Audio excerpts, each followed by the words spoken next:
Folks, we got some recent reports on Ivan Demidov's situation over in the KHL, and as is probably expected, a lot of it is contract-based. If you don't know, Ivan Demidov has been having his first full season in the KHL this year, and it's come with a lot of inconsistencies, especially with his ice time. But with what we've learned recently, that's not really too much of a surprise. We got some big news to talk about, so we're going to be breaking it down here today. So make sure you watch till the end for all that, and hit that subscribe button if you're new for more hockey prospect content just like this all throughout the year, presented by BetUS. Now, you guys know I love Demidov, you love Demidov, everybody loves Demidov, but his situation in the KHL this year has been complicated to say the least. We've seen other prospects like Nikita Artamonov getting a lot of opportunity this season, and rightfully so. He's been brilliant. But in Demidov's case, playing for SKA St. Petersburg, he's been in a weird situation. Playing for a team that wants to contend as much as humanly possible, his ice time has been fluctuating by quite a bit.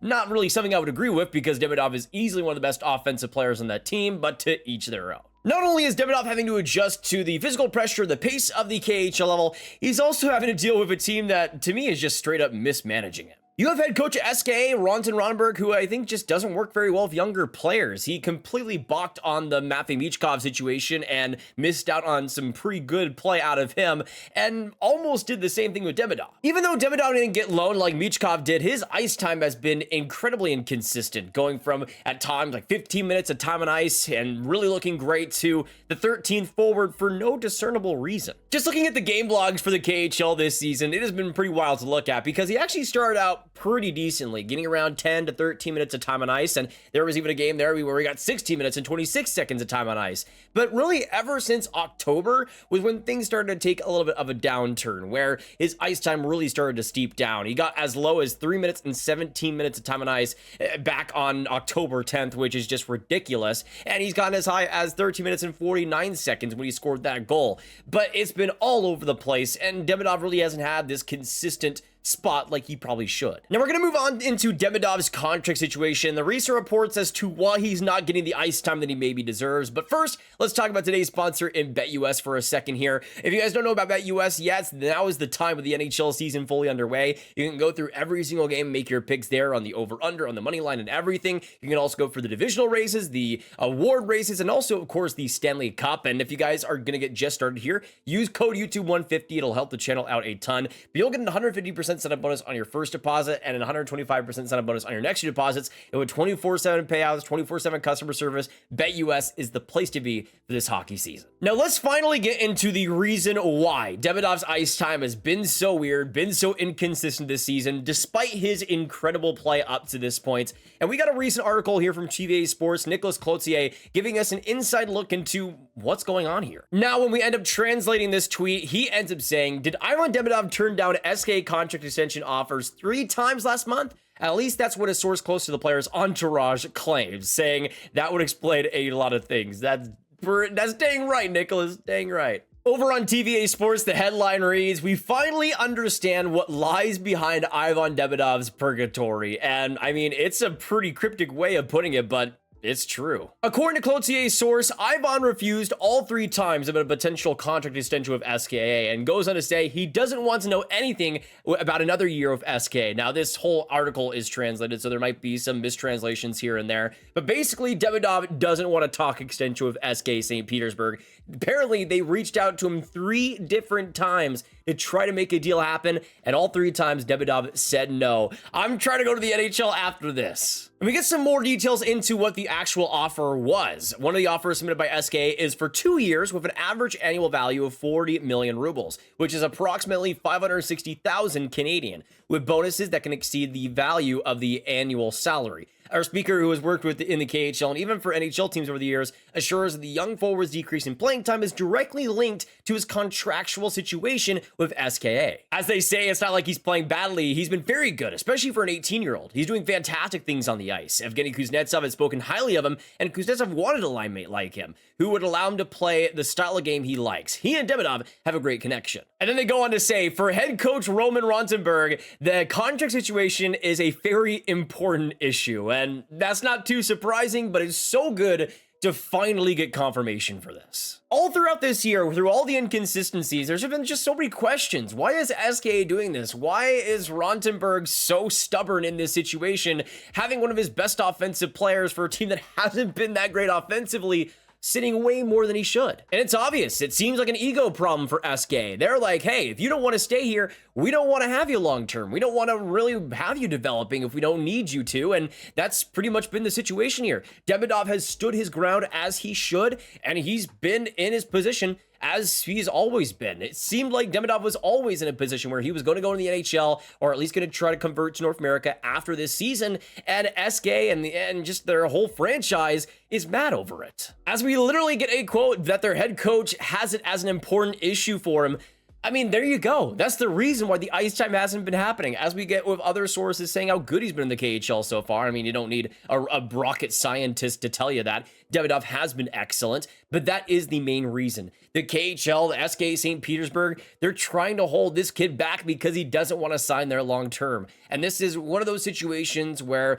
of course, the KHL can be funky. It is a win now league. There's a lot of egos. There's a lot of controversy a lot of the time. But especially for a lot of these young players who want to be in the NHL, the KHL doesn't like that. The KHL doesn't take kindly to it, and Demidov is one of the players in this long line that has to deal with it now. And as they go on to say, Demidov, with whom our source says he has a regular contract, apparently knew what to expect even before the KHL season began. When he was drafted by the Canadiens, his intentions to land in North America in 2026 were known. As they say, you're wasting your time trying to find the logic, one source replied. Rotenberg has done this to several players in the past. He doesn't understand that you need to go about it in other ways to convince a player with his potential to stay. And that's what's so weird to me about a lot of these young players and their situations in the KHL, and especially in the case of Demidov, where he's easily one of the best offensive players on that team.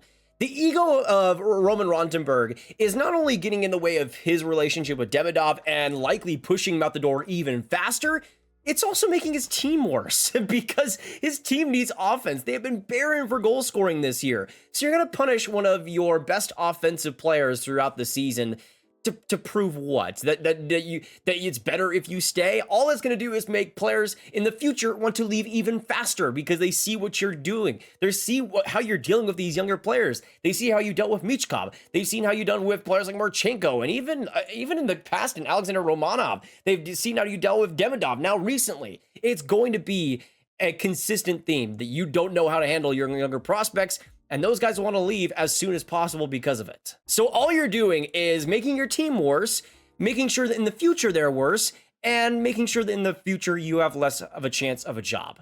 There's just no logic to any of it besides ego. And unfortunately, ego is getting in the way of Demidov having a spectacular KHL season. He is still doing about as good as he possibly can, considering the ice time, considering the lack of power play time as well. That's been one of the major things, is that you don't have Demidov on the man advantage. I mean, he's probably one of the best players you could ever possibly put in that situation. To me, I mean, I just don't even understand. I could do a better freaking job coaching a KHL team right now. Sign me for like 200,000 Canadian. I don't even care what it ends up being. But it's just insane to me, just the level of disrespect towards some of these younger players that simply deserve more than they've got. And you wonder why Demidov didn't want to sign with you guys when you approached him 3 different times. It's a big question mark. I wonder why. I wonder why he wants to be in the NHL. Maybe because he actually is going to go to a team that wants him and will play him and put him in a power play. I mean, Jesus Christ. We saw Michkov leave way earlier than expected. We're going to see Demidov leave a year after he was drafted. We just saw Ivan Ryabkin, the premier Russian prospect, leave for the USHL as well. Russian hockey definitely needs to reevaluate how it's trending right now, at least if their players want to continue playing in Russia, man, because this is just... it's just sad to watch. Honestly, a lot of what can influence a hockey prospect over in Russia is the situation and the team that he's on. I mean, Torpedo is a great example of a KHL team that gives a lot of opportunity to the younger players, and they're able to thrive with it. I mean, Nikita Artamonov has been unreal to start of the season. A point per game in 17 games so far, but you also got Anton Silayev on that team. You got Bogdan Konyashov, Habs prospect on the D side at 21 years old, who's also been a big part of that team as well. You can see just the growth in these players. You can see how they can be important for your team as long as you understand they're gonna leave eventually. It's going to happen, but you don't have to have this ego against them. It's just baffling to me, and I think one team is doing it a lot better than the other right now. Thank goodness for SKA they have the resources, because without it, I don't even know where they'd be. It's nice to see, though, that even with this limited time on ice, that Demidov is still able to create so well. This last game that he played was absolutely brilliant. He had this great assist to Tony DeAngelo, funnily enough, where he ended up stepping into the play and just making a crisp pass across for the 1T. About as simple as it gets, but Demidov is still able to execute at this level, which is always good to see there. Now, the Habs will actually get a first look into this situation soon, because according to Elliot Friedman, we will apparently see Kent Hughes going to Russia to visit Demidov to check out practices, see him in a game, see how the situation is handling, and talk to him personally, which will be great to see. Bobrovsky will also, I'm assuming, be a part of that, but Hughes going over, I think, is especially important to establishing that connection, getting that contract ready for the future, and it's good to see that already is being established, and Kent Hughes being able to make that trip in the first place. It's not a guaranteed thing, but Hughes and the Habs brass are obviously zeroing in on Demidov and making sure that he knows how much of a priority he is, which when Demidov beats them, he's going to be like, wow, how compared to my KHL team, you guys love me. And that's just going to come from the culture shock of seeing Montreal after dealing with his KHL team for so long this year. But not even just that, once Demidov is actually signed to his contract, which is going to be like $300K more they'd be making in the KHL anyways, and that's not even including any brand deals in case you want to do that right off the gates, he would immediately, I think, be put in pretty good gold standard in Montreal's system. I think if he signs, he's going to end up being in the NHL next year. I don't think there's going to be any opportunity for the AHL. I think he's going to be too good for that by the time the next year rolls around. But I could easily see Demidov getting top 6 power play minutes right out of the gate. And in Demidov's case, I think that'd be pretty amazing to see. He's going to be going from an organization that basically treats him like nothing and treats him as good as gone to an organization that is basically going to roll out the complete red carpet for him. And I think it'll be a pretty big change of pace, but deservedly so. This is Ivan Demidov we're talking about. He deserves to have the red carpet, just like Matvei Michkov did, and just like a lot of these top Russian prospects deserve to have in North America. Obviously, to bring him to North America, Demidov and Montreal has to have a good relationship. They obviously have that around the draft as well and throughout all their interview processes before that. But in Demidov's case, he's somebody that already I think is going to be pretty naturally adjusted to the culture and the attention that Montreal gives, and I think he's one of these players that's going to be thriving under it. But even when Demidov is clearly playing so well, he gets a high of 12 minutes and 10 seconds of time on ice, 2 seconds on the power play, according to Habs enthusiasts, which I guess is better than nothing technically. But that's just the situation I think that we're going to have to deal with Demidov throughout the rest of the year. I don't think it's going to get too much better than this. I mean, I feel like he's just going to get third line minutes most likely throughout the rest of the year, because if Rotenberg is going to play him more after this, I don't really see what Demidov can do more than what he's doing right now in that type of ice time.